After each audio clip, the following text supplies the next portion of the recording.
Halo sahabat Yesus Kristus, Shalom. Selamat berjumpa kembali di Sapaan Gembala GKI dengan saya Pendeta Lan Yongsing dari GKI Dutamas. Sebelum kita merenungkan firman Tuhan, bagaimana kalau kita memohon bimbingan Roh Kudus? Mari kita berdoa. Ya Bapa, kami datang menghadap Engkau. Kami sangat bersyukur ya Tuhan, karena kasih sayang-Mu yang besar terhadap kami.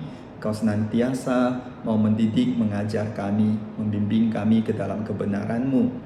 Berikanlah kami pengertian, kiranya Roh-Mu yang kudus berkenan mengajar kami. Kami berdoa dalam nama Yesus Kristus. Amin. Sahabat Yesus Kristus, izinkan saya terlebih dulu membaca dari 2 Korintus 6 ayat 11 hingga 13 berbunyi demikian. Hai orang Korintus, kami telah berbicara terus terang kepada kamu. Hati kami terbuka lebar-lebar bagi kamu. Bagi kamu ada tempat yang luas dalam hati kami. Tetapi bagi kami hanya tersedia tempat yang sempit di dalam hati kamu. Karena itu sekarang supaya timbal balik, aku berkata seperti kepada anak-anakku, bukalah hati kamu selebar-lebarnya. Sahabat yang dikasihi Tuhan, bagaimana kita mengasihi seseorang? Paulus mengasihi dengan membuka hatinya lebar-lebar bagi orang yang ia kasihi. Dalam hal ini jemaat di Korintus. Padahal di tengah jemaat Korintus banyak yang menolak Paulus karena meragukan kerasulannya. Bahkan ada yang menganggap dirinya adalah penipu. Namun Paulus tetap mengasihi mereka. Paulus tidak bersikap palsu dalam mengasihi. Paulus tidak berkata-kata manis demi diterima. Dia tidak memamerkan pengetahuan demi dipuji dan dikagumi. Dia justru berbicara terus terang kepada mereka.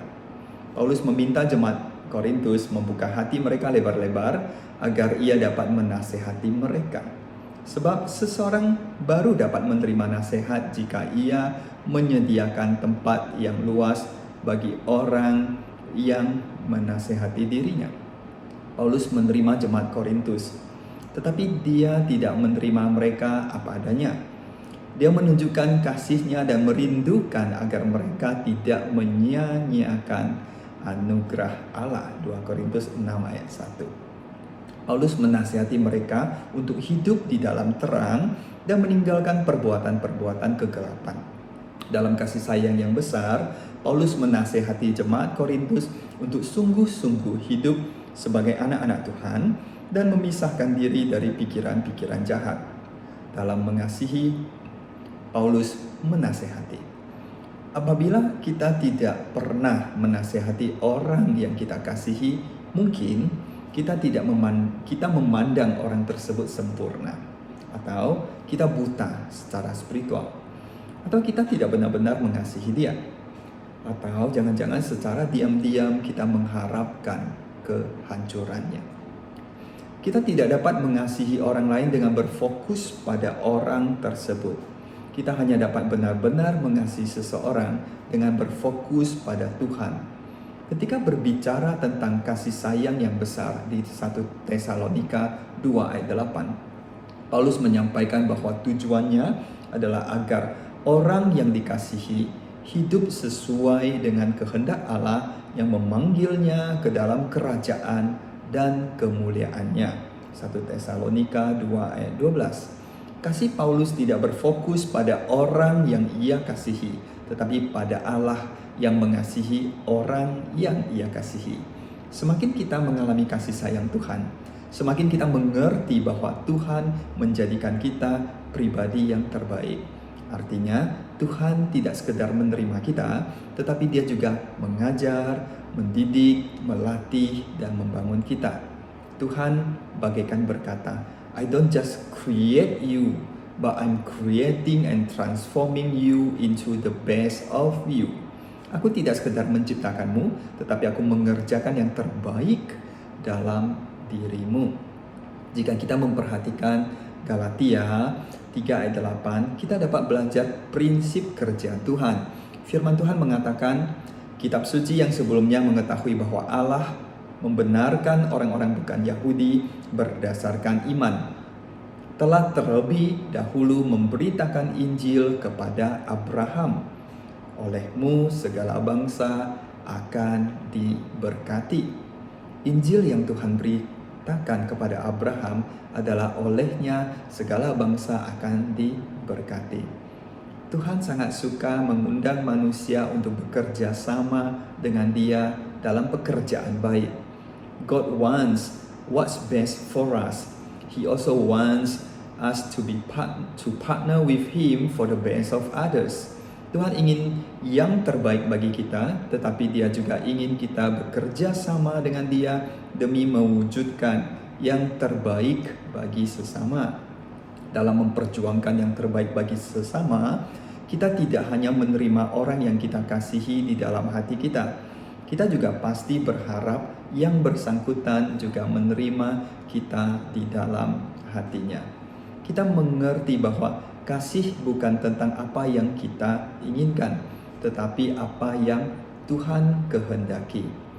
Basis kita menyediakan tempat yang luas di dalam hati kita tidak berasal dari diri kita sendiri. Firman Tuhan di Roma 15 ayat 7 berpesan, terimalah satu sama lain, sama seperti Kristus juga telah menerima kamu untuk kemuliaan Allah. Menerima sesama bukan sekedar menerimanya di dalam hati dan menyimpannya di sana, tetapi memiliki sebuah tujuan yang tinggi dan mulia. Kasih sayang yang besar bertujuan untuk kemuliaan Allah. Allah ingin yang terbaik dari kita demi kemuliaannya. When you truly love someone, you pray for the best of him or her. Ketika saudara benar-benar mengasihi seseorang, saudara mendoakan yang terbaik baginya. Saudara rindu membagikan perkataan hidup, the word of life, dan perkataan hikmat, the word of wisdom, yang berasal dari Allah kepadanya. Saudara rindu melihat hidupnya dibangun dan menjadi dirinya yang terbaik di hadapan Allah. Kita tidak perlu berkata-kata manis atau menipu untuk mendapatkan tempat di dalam hati orang yang kita kasihi.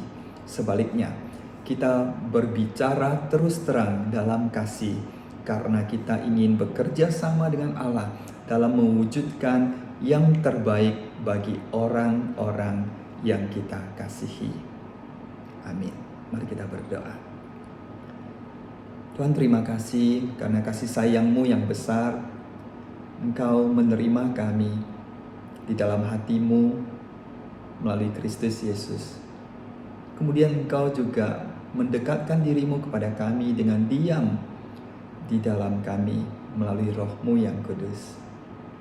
Engkau menuntun kami dalam kebenaran dan mengajar kami untuk mengikuti Engkau serta berperan serta bekerja sama dengan Engkau di dalam pekerjaan baik, yakni membangun kehidupan.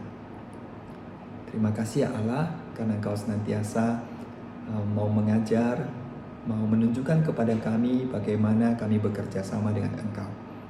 Tambahkan hikmat kepada kami ya Tuhan, kiranya kami sanggup mengerjakannya dengan baik, sesuai dengan kehendak hati-Mu. Kami berdoa ya Tuhan, dalam nama Yesus Kristus. Amin. Bye-bye. Shalom.